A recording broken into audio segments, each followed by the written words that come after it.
2004 की है, जनवरी की है, आज से 20 साल पहले की है। और मुख्तार अंसारी का जो भय का साम्राज्य था वो चरम पे था, और सरकार द्वारा जब समर्थन ऐसे माफियाओं को हो जाए तो आप समझ सकते हैं। मैंने अभी आपसे कहा कि वो खुली जीप में मऊ दंगों में घूमता था, जहाँ कर्फ्यू लगा है, किसी की हिम्मत नहीं हुई उसके प्रति कुछ बोल दे, कार्रवाई की तो छोड़ दीजिए। और उस समय मैंने लाइट मशीन गन रिकवर की।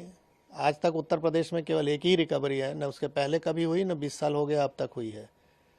और उसमें पोटा भी लगाया, क्योंकि पोटा एग्जिस्ट करता था। तो मैंने स्टैंड लिया उसके प्रति कि नहीं, ये गलत है और ये हो, इसको जेल जाना होगा। लेकिन मुलायम सिंह की सरकार तत्कालीन अल्पमत की सरकार थी, किसी भी कीमत पे इसको बचाना चाहते थे, और उन्होंने अंत में हम लोग पर प्रेशर बनाया, अधिकारियों पर प्रेशर बनाया। जब कोई नहीं सुना तो आईजी जोन जो थे उनका ट्रांसफ़र, डीआईजी रेंज का ट्रांसफ़र, एसएसपी एसटीएफ हमारे थे उनका ट्रांसफ़र, और अंत में ऐसा माहौल बनाया गया कि मुझे भी रिज़ाइन करना पड़ा 15 दिन बाद ही। लेकिन मैंने रेजिग्नेशन में लिखा और जनता के सामने इस चीज़ को रखा आप लोग के माध्यम से कि देखिए, जनता पॉलिटिकल सिस्टम में आप ही ने चुना है इस सरकार को, और किस तरह की ये सरकारें चल रही हैं कि जो माफियाओं के निर्देश पे काम कर रही हैं। हम लोग चुन के आते हैं, सेलेक्ट होते हैं, यानी जब तो बोला जाता है कि आप पब्लिक सर्वेंट हैं। आम बोलचाल की भाषा में हम कहते हैं गवर्नमेंट सर्वेंट है, और हो गए हम पार्टी के एजेंट अगर काम करें जिस तरह से वो कह रहे हैं। तो ये गिरावट की स्थिति बहुत ही खतरनाक थी। धीरे धीरे इस पर लगाम लगा है। न्यायालय में अब निर्णय आने लगे हैं जो कभी नहीं आते थे, दशकों तक, 2-2 दशक तक नहीं आए, अब आ रहे हैं 3-3 दशक के बाद। तो स्थिति बदली है, नो डाउट, और उसका नतीजा आप लोग देख रहे हैं कि अपराध में कुछ भी हो रहा है। सर, क्या लगता है उस समय कितनी बड़ी चुनौतीपूर्ण रही कार्रवाई जो मुख्तार अंसारी पे आपने की, और आज जिस तरह से आपने कहा न्यायालय में निर्णय आ रहे हैं, कानून व्यवस्था जिस तरह से है, उस समय अगर वो ऐसा रहता तो क्या उस समय मुख्तार अंसारी पे कार्रवाई हो सकती थी? नहीं, स्वाभाविक है। अगर शासन प्रशासन, हम तो किसी सपोर्ट की भी उम्मीद नहीं करते थे, हम तो अपने दम पे रिकवर किया, मैंने अपनी टीम के साथ।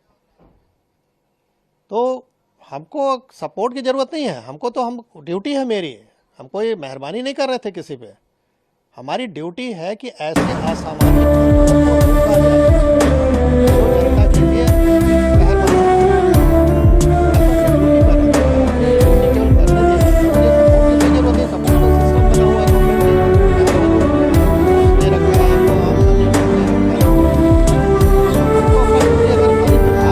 ईमानदारी से, तो जनता को अपने आप राहत मिल जाए। कहावत है कि पुलिस अगर चाहे तो पत्ता नहीं खड़क सकता, ये हकीकत है। मैंने एज ए डिप्टी एसपी, बहुत छोटा पद था, बड़ा पद नहीं था, लेकिन जहाँ भी रहता था 3 से 4 थाना क्षेत्र जो भी मेरे अंडर में रहे, उसमें किसी की हिम्मत नहीं है, मजाल नहीं थी कि कोई माफिया आके इंटरफेयर कर ले और कुछ वारदात कर ले, क्योंकि उसको मालूम था कि इस अधिकारी के मत्थे चढ़ गए तो हमारी जान जानी है, हम बचेंगे नहीं।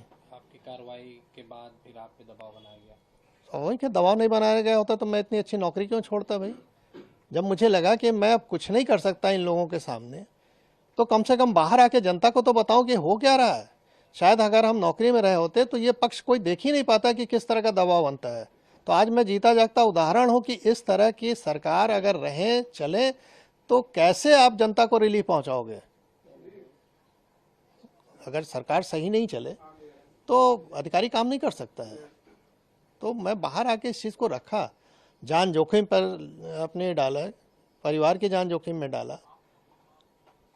स्वाभाविक है कि अच्छी नौकरी के बाद हम कहीं अगर नौकरी प्राइवेट भी ज्वाइन करने तो इनके कॉल चले जाते थे कि इनको निकालिए अपने यहाँ से। किराए का मकान नहीं मिलता था, रात में सामान कहीं लेके रख दिया तो सवेरे वहाँ से खाली करना पड़ता था। तो ये सब चीज़ें देखी, लेकिन अब उस पर ज़्यादा नहीं बोलना है।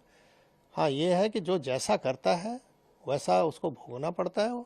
ऊपर वाले के यहाँ देर है, अंधेर नहीं है। 20 साल का समय लगा, लेकिन वो अपनी मौत मरा। जो डर दूसरों पे कायम किया था वो डर उस पर हावी हो गया, और अंत में हार्ट अटैक से उसकी मृत्यु हुई।